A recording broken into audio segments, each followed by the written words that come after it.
If you want to connect your development work with project management, integrating Jira with GitHub is a powerful solution. In this beginner-friendly guide, you will learn how to integrate Jira with GitHub step by step, even if you have zero experience. This integration helps you track code changes, link commits to issues, and improve team collaboration. To get started, log into your Jira account and go to the Atlassian Marketplace. In the search bar, type GitHub for Jira and install the official app. This app allows you to connect your GitHub repositories with Jira projects. Next, log into your GitHub account. You will need admin access to the repositories you want to connect. During the setup process, Jira will prompt you to authorize access to your GitHub account. Grant the required permissions so both platforms can communicate. After authorization, choose the repositories you want to link with Jira. You can connect one or multiple repositories depending on your project needs.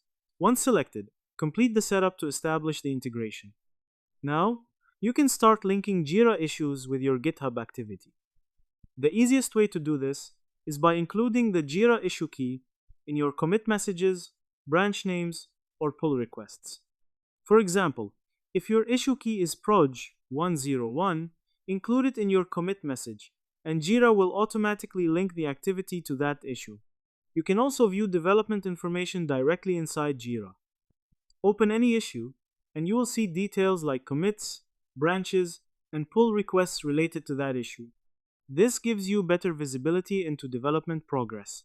Additionally, you can automate workflows based on GitHub actions.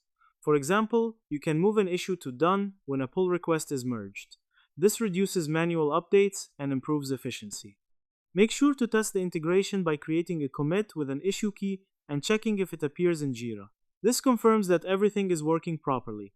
In short, integrating Jira with GitHub involves installing the GitHub for Jira app, connecting your account, selecting repositories, and linking issues using commit messages.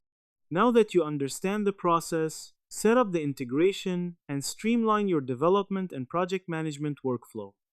If this helped, like, share, and subscribe for more quick tutorials.